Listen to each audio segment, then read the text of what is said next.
Mga baretang kinalap kan pinagsarong puwersa kan News Center asin Mega Force Patrol. DCGB Bareta alas 12. DCGB Bareta alas 12. Mga pinakahuring pangyayari sa Kabikolan, sa nasyon asin ibang parte kan kinaban. Ibabareta na ngunyan. DCGB Bareta alas 12. Ngunyan ang sa inyong tagapagbareta. Diyos maray na odto sa Indogabos mga tugang ngunya na aldaw nin Miyerkules, Nobyembre 19, 2025, ini ang Bareta alas 12. Kami po ang sa indong mga tagapagbareta. Ako po si Gina Ritterly. Ako man po si Bert Nunez. Headlines kan darakulang mga bareta sa lado lokal, PT Foams Undersecretary pighagad sa publiko na makipagkoordinar sa mga autoridad kung may impormasyon manungod sa pambabadil kay Noel Samar. PNP Bicol asin Bicol Medical Center, pinagpapakusog ang koordinasyon nin mga operasyon. 52 na wanted persons na arestar kan PNP Bicol sa ginibong sarong simanang operasyon sa rehiyon. Management kan JB DAP, pinagtuturo ang supplier sa pagkapinjente kan mga supplies sa hospital. Sa lado nasyonal, pagdimitir sa pwesto bakong opsyon ni PBBM sigun sa Malacanang. Mga website buminagsak dahil sa Cloudflare issue. Ombudsman, formal nang isinaangat sa Sandigan Bayan ang primerong mga kaso may kinaaraman sa flood control. Malacanang siniguro na maipasar sa talaan na oras sa 2026 national budget. Sa ibang nasyon, Venezuelan President Nicolas Maduro handa nang makipaghuron sa Estados Unidos. Para sa sports, FIFA President Gianni Infantino, papanginotan ang open ceremony kang 2025 Futsal Women's World Cup. Iyan po ang headlines, ngunyan sa detalyes kan mga bareta. Ang baretang ini hatod sa Indukan. Plemex for Kids. Mommies, agapan agad ang ubo at plemang nakabara. Pambatang lagundi. Plemex! Pinaghagad ni Presidential Task Force on Media Secretary or Security Undersecretary Jose Torres sa publiko na kung si Isay ang may impormasyon manungod sa mga suspek sa pambabadilgadan kay Noel Samar sa Ginubatan Albay kan Oktubre 20 ngunya na taon, ang makipagkoordinar sa mga autoridad tangani marisolbar na ang kaso. Sa entrevista kan DCGB News, kay Undersecretary Torres, sinabi kaining padagos na pinagkukondusir kan mga autoridad ang hot pursuit operation matapos ang pagpaluwas kan composite sketch kan saro sa mga suspek sa likod kan krimen. Sinabi pa kainin ang sketch nagibo kan makua kan mga autoridad ang sarong CCTV footage sa sarong lugar na inagihan kan mga suspek. Matapos ang insidente, mientras tanto pinaghahanap naman kan mga autoridad ang registered owner kan motorsiklo na ginamit sa krimen asin padagos man na pinagdedeterminar ang posibleng motibo. Dagdag pa ni Torres, pinagbeberipikar pa kan mga investigador kung ang na-record sa CCTV footage ang gunman mismo o driver kan motorsiklo dahilan ta duwang bihikulo ang ginamit asin sinakayan kan mga suspek sa insidente. Ang baretang ini hatod sa Indukan. Artisan Joint Supplement. Bumabagal ang galaw dahil sa joint pain at arthritis. Mag-Artisan. Tangani mas mapakusog ang koordinasyon sa pagultanan kan PNP Bicol asin Bicol Medical Center. Personal lang binisita ni PNP Bicol Regional Director, Police Brigadier General Nestor Babagay Jr. ang nasabing ospital kasuhapon. Segun kay Babagay, pinagdiskutir ninda kay bahan sinda Pediatric Surgeon and Pay Ward Manager Dr. Ricafort, Pediatric Cardiologist and Cardiac Center Head Dr. Barion, asin iba pa mga vital synergy sa emergency response, asistensya sa mga crisis situations, asin overall support system, tanganing mapagsirbihan nin tulos ang mga Bicolano. Ang baretang ini hatod sa Indukan. Plemex. Pag may ubo o hika, Plemex agad. Basta lagundi, Plemex. Uminabot sa 52 na wanted persons ang naarestar kan PNP Bicol sa sarong simanang operasyon puon Nobyembre 10 sagod 16 ngunya na taon sa rehiyon Bicol. Sigun kay PNP Bicol Regional Director Police Brigadier General Nestor Babagay Jr. sa bilang saro digdi ang Regional Most Wanted Person, 8 ang Provincial Most Wanted, sarong City Level Most Wanted, Anum na municipal level most wanted mantang anuman and other wanted persons na haloy nang nagtatago sa leyes. Saro sa mga nanotara na operasyon ang pagkakaarestar sa rank 6 regional most wanted person na si alias Al, 36 anyos sa Masbate, Nobyembre 10 sa ngunya na taon na nahahampang sa duwang kaso nin rape. Padagos man na nangangapudan ang PNP Bicol sa publiko na makipagkoordinar asin makipagtabangan sa paagi nin paghiras nin mga impormasyon na dakulang katabangan sa pagkakaarestar kan iba pang mga wanted persons. Ang baretang ini hatod sa Indukan. Sa Uno Plus, kalidad na maaasahan mo. Serbisyong swak sa imo. Daima na problema sa fundo, alagad nasa supplier ang pinagtuturong rason kan manhemiento kang Josefina Belmonte Duran Albay Provincial Hospital o JBDAP kung ngata napependyente ang delivery kang bulong asin iba pang mga kinakaipuhan kan mga pasyente. Sa enot na aldaw kan budget hearing kang sangguniang panlalawigan ng Albay kasuhapon, ipighiras ni Chief of Hospital Director Cheryl Erma Deopante na nagkakaurubusan ng bulong sa JBDA, partikular na ang erythropoietin, asin mga dextrose para sa dialysis. Mientras tanto, sinabi man kaini na nasusolusyonan man ang issue dahil nagkapirang aldaw man sa nanawa aran ng supply ang ospital, alagad pinagsusigurado ninda ni Deopante na pagdisiplinahon nindaan supplier tanganing maparikas ang paghatod ning basic services asin pagkakaigwan ning supisyenteng bulong sa ospital. Apat na high-value targets ang arestar kan Philippine Drug Enforcement Agency o PIDEA Camarines Norte asin Daet PNP sa barangay Magang Daet Camarines Norte kasuhapon. Sigon sa mga autoridad, namidbid ang mga suspect na sina alias Gabi, 75 anyos, drug maintainer, alias Lonlon, 42 anyos, drug den employee, alias Litz, 73 anyos, asin alias Eric, 40 anyos, na parehong mga bisita sa drug den. Apera kaini na kumpiskar man sa mga suspect ang 13 gramo nin pinagtutubudan na shabu na may standard price na 88,400 pesos. Hahampangon kan mga suspect ang pagbayular kan sections 5, 6, 7, 13 asin 14 kan Article 2 of Republic Act 9165. Puminakol sa 1.6 million pesos kantidad ng illegal na droga ang samsam kang PNP Bicol katakod kang sarong semanang operasyon puon Nobyembre 10 sagko 16 ngunya na taon sa rehiyon kan Bicol. Sigun kay PNP Bicol Regional Director, Police Brigadier General Nestor Babagay Jr., ang kantidad hali sa nakumpiskar na 239.98 grams na pigtutubudang shabu. Apwera ka ini arestado man kan ahensya ang 30 suspect na imbuelto sa ilegal na droga sa nasabing mahiwasan na serye ning operasyon.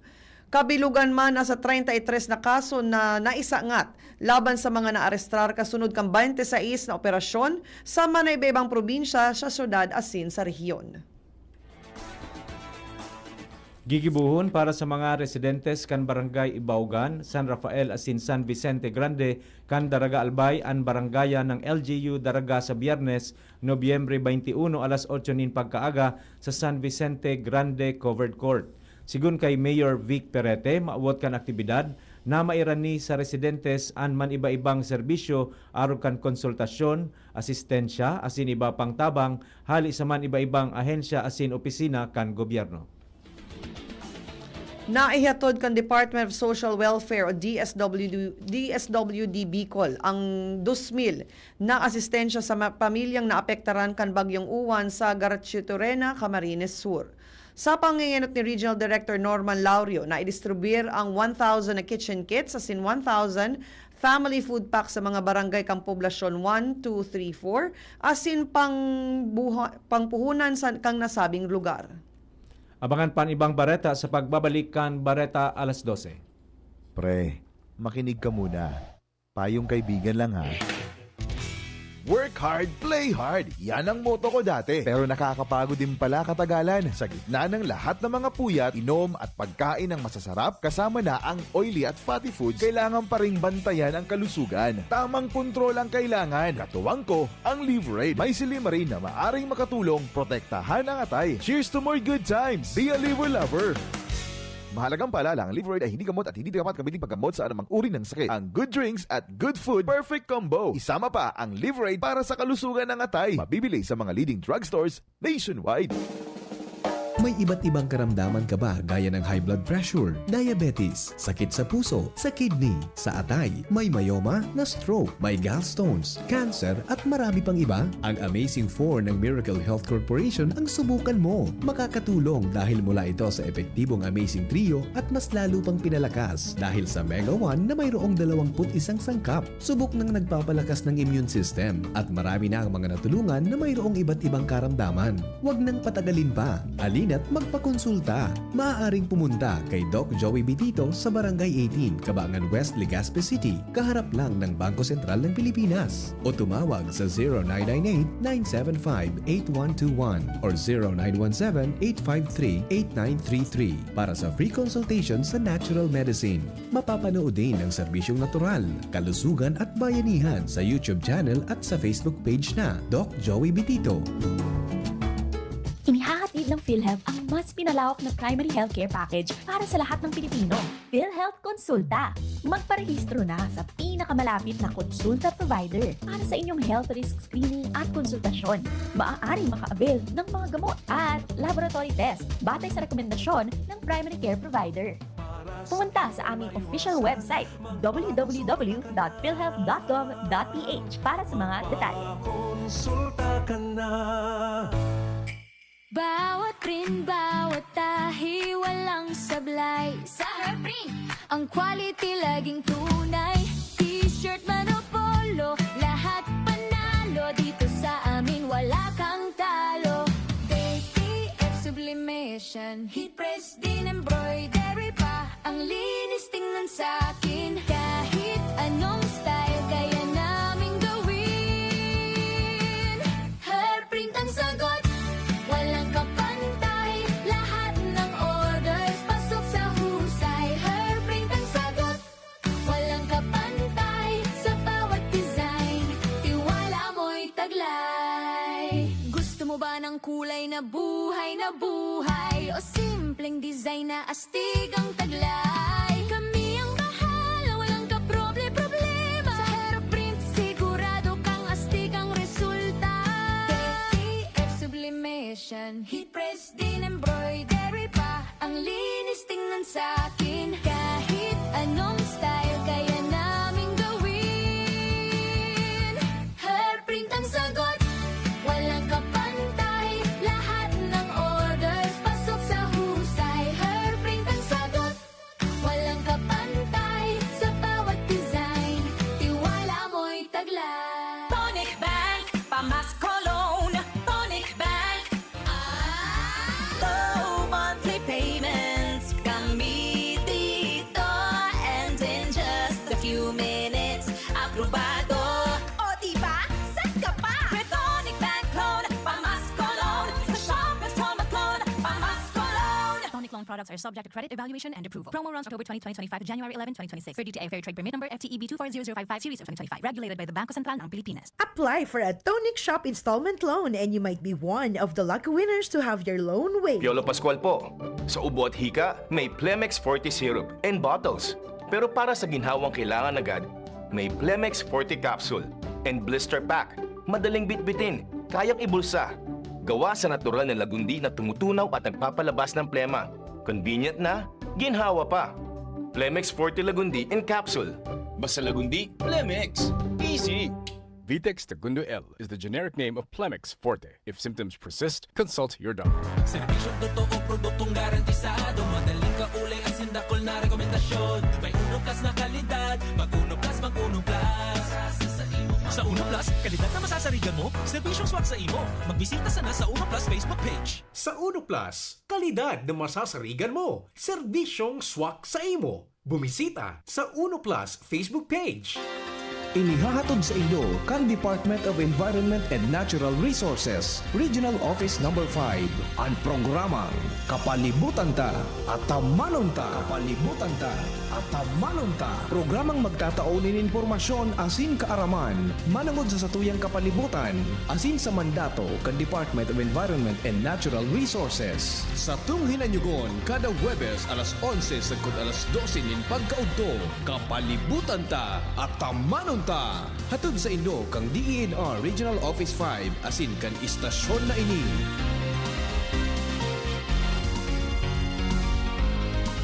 Discover crazy deals, crazy savings, and more at the craziest sale of the season. The Metro Crazy Sale, November 28 to 30. Prepare for Christmas, parties, and gatherings. Buy your needs at the Metro Crazy Sale. Enjoy up to 70% off on great selections at the department store. MRC cardholders, we've got something special for you. Get an additional 10% off on selected items on top of the discounts. Per DTR Fair Trade Permit number FTEB 241721 series of 2025.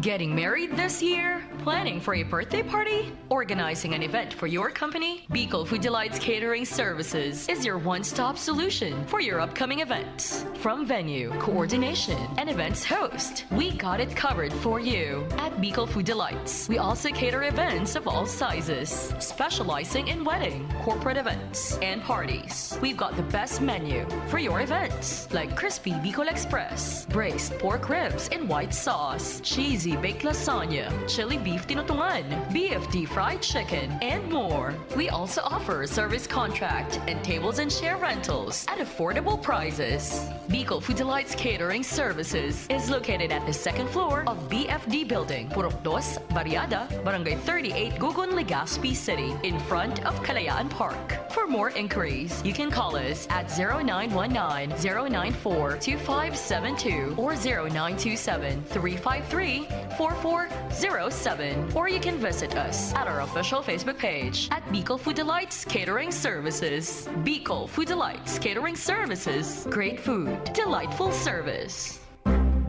Sumuko ka na! Wala ka ng laban!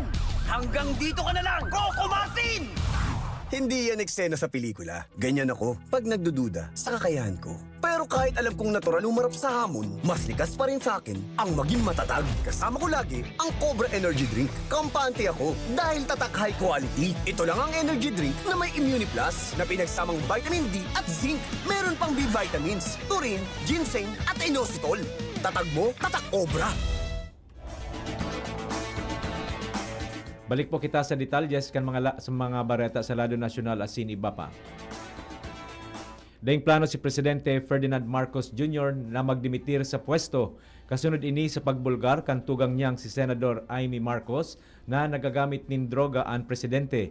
Sinabi ni Communications Undersecretary Attorney Claire Castro na puro mga supporters ni Vice President Sara Duterte ang nangangapudan na magdimitir ang presidente para siya ang magsalida. Dagdag pa ni Castro na okupado si PBBM sa pagtrabaho para sa karahayan kanasyon. Ang nasabing alegasyon ni Senador Amy haloy nang naipaliwanag kay Tupa asin sa giraray na inutrungon niyan dahil wala nin ibang naitapok na isyu. Siniguro kan Malacanang na maipasal sa talaan na oras ang 2026 national budget. Maski nagkakaigwaning pagbabaago sa gabinete ni President Ferdinand Marcos Jr., sigun kay Palace Press Officer Attorney Claire Castro na padagos ang trabaho kan mga economic manager kan gobyerno para matanos na maaprobaran ang masunod na budget. Sa ngunyan pigdadabatehan kang Senado sa plenaryo ang 2026 national budget. Ordinaryong pigpapasa kang Kongreso sa Presidente ang General Appropriations Bill bago matapos ang taon para magkaigwa siya ning supisyenteng panahon sa pag-uugid asin pagpirma bilang ley.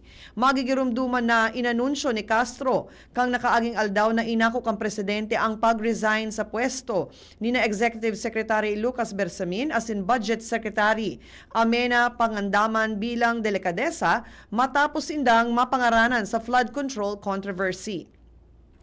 Sinalidahan si Bersamin ni Finance Secretary Ralph Recto, si Special Assistant to the President for Investment and Economic Affairs, Frederick Go, Ang nagsalida sa Department of Finance, si Budget Undersecretary Ronaldo Toledo, ang pigdesignar na officer in charge kan Department of Budget and Management.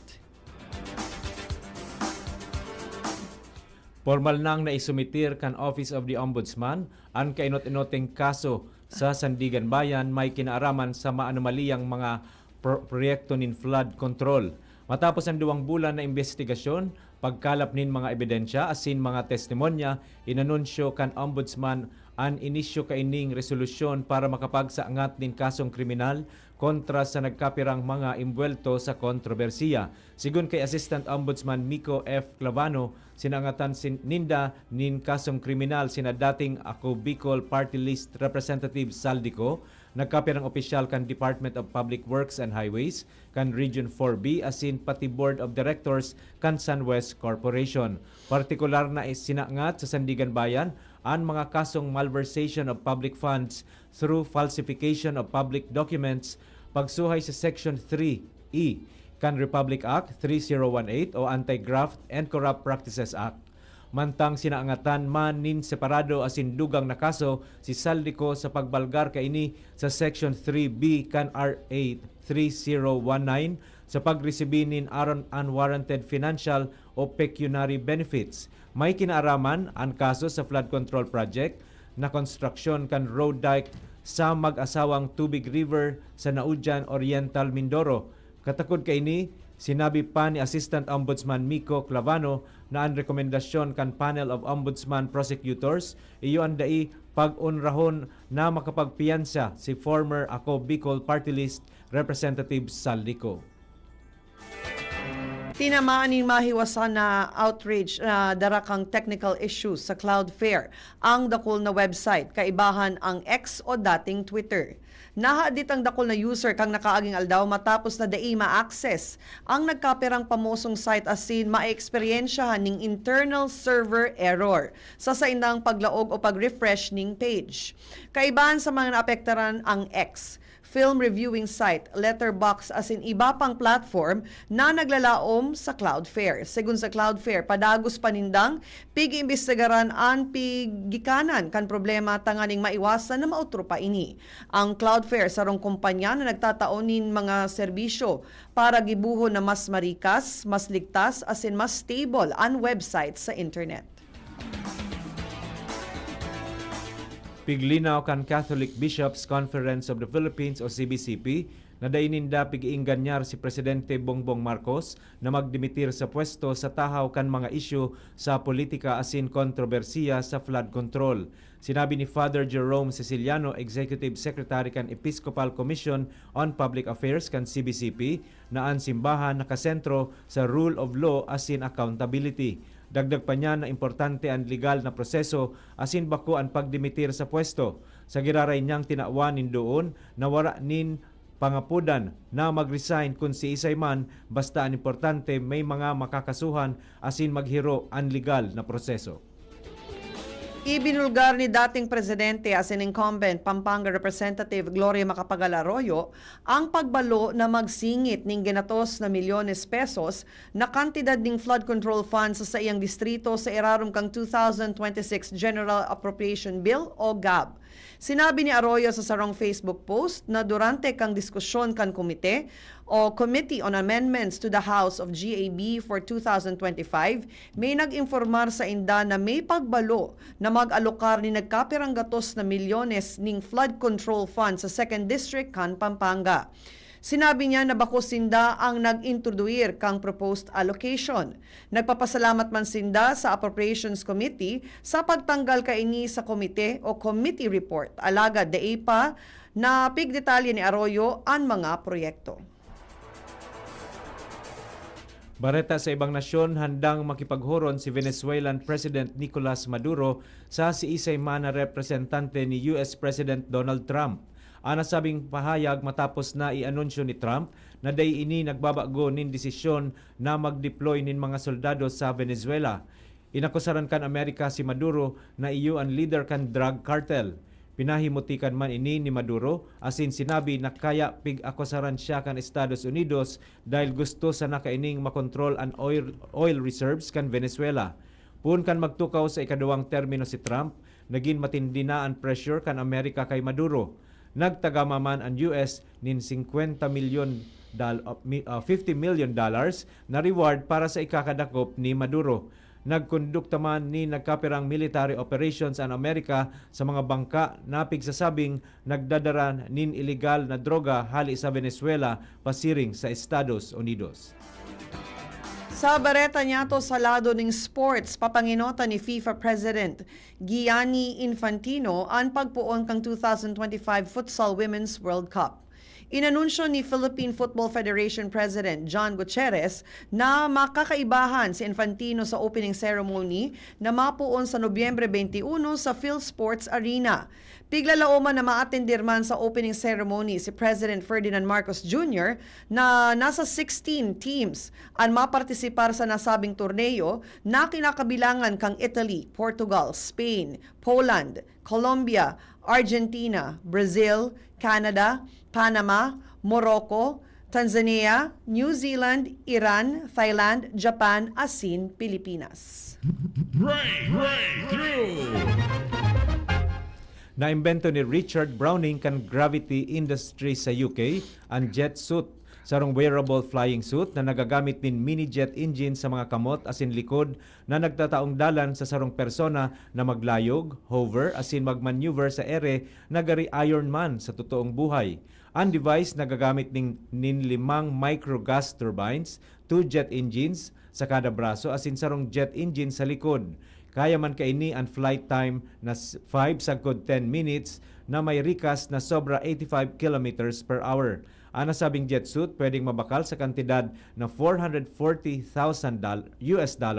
o kapareho nin sobra 25 million pesos. Istoryang naiiba!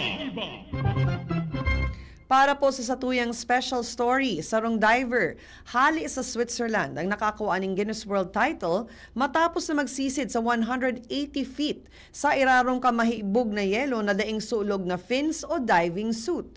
Namidbid ang diver na si Valdemar Bruderer kung saan opisyal siyang minidbid bilang deepest dive under ice breath held. No fins, no diving suit, male category. Ginibo ang record attempt sa nagyayelong lawak ang Plan de Liege sa Graubünden, Switzerland kung saan ang temperatura kan tubig sa lawa nagaabot sa 11 o negative 11 degrees Celsius sagkod 1 degree Celsius. Flashback! Ngunya na aldaw, Nobyembre 19, taon 1850, namundag si Isabelo Tampinco, saro sa mga naging midbid na Filipino wood sculptors na nag-ukit nin man iba-ibang religious wood sculptures sa Kinaban sa Binondo, Manila. Saro sa iyang inukit ang fasad kan Manila Cathedral, Molavador kan Santo Domingo Church, main altar kan Lawag Cathedral asin wood carving sa San Agustin Church. Dahil sa iyang talento, naresibi niya ang mga pagmidbid aron kan Medal of Honor hali kay Governor General Domingo Moriones, Silver Medal sa Tercentenary Celebrations of Saint Teresa of Avila kan 1882, Silver Medal and Diploma of Honor sa Philippine General Exposition sa Madrid kan 1887 asin iba pa. Mga tugang iyan na po ang kabilugan kan sa tuyang alas 12 mga bareta tinipon asin kinalap sa DCGB News Base. Sa pangaran kan mga nagsurat kan bareta na pinamamayuhan kan sa tuyang News Manager and News Director Sir Mar de la Cruz, kay ba si Miss Nicole Gloriani, Social Media Writers Miss Jenny Macho Balyaran, Miss Sharamay Leron asin Mr. Jimos Barrios. Sa lado technical kaibanta po si Sir Ronald Baldo asin si Mr. Jerome Nico Martinez ang sa tuyang IT. Sa ngaran po kan bilong na tropa kan Mega Force Patrol asin sa pangaran kan mga nagaantabay sa DCGB News Facebook page, DCGB YouTube channel, DCGB Live app asin sa 729 kHz sa pihitan kan sa indong mga radyo, kami po ang naging sa indong mga tagapagbareta. Ako po si Gina Ritterly. Ako man po si Bert Nunez. Abangan po ang masunod na programa, Iskaramusa. Always number 1. Always DCGB. Always at your service. Bareta alas 12 with Bert. And Gina. Salamat po. Happy lunchtime. God bless everyone. Sa indong nadangog, ang mga darakulang bareta, ngunyan na aldaw, ang tabayan ng giraray sa aga, ang sarupang edisyon, kan DCGB, Bareta alas 12. Abangan ang masunod na programa. Magkaburunyo,